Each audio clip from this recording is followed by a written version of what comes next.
Hi and welcome to the fifth and penultimate part of our video series on how exactly regulators works. Today with the piston-controlled balanced first stage. After last week, did you have any ideas on how to get around the design disadvantage of the balanced first stage? I would be really interested to know if some of you have tried something and what solutions or perhaps problems you have encountered.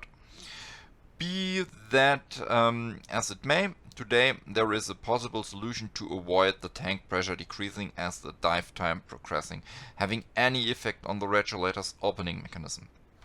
You may be a little surprised now, because at first glance very little changes.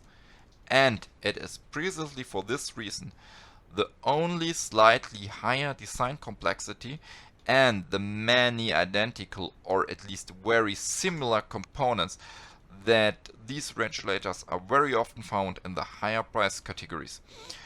We have the tank connection on the side, and in the closed valve position there is no pressure on the piston from the breathing gas in our tank. A medium pressure outlet which is identical in function to the design discussed last week, and also a connection to the environment compared to the unbalanced version. Everything has remained the same here too, including the issue of protecting against environmental influences. The ambient pressure together with a constant spring force acts on a piston, though that here too we have a median pressure equal to the variable ambient pressure plus the constant force exerted by the spring, which can be converted to a pressure. We start the process again by inhaling. As the result, the pressure in the medium pressure chamber drops, so that the pressure exerted by the spring and the ambient pressure predominate and the piston moves. The hollow design of the piston now creates a direct connection between the medium pressure chamber and the chamber in which the high pressure is applied.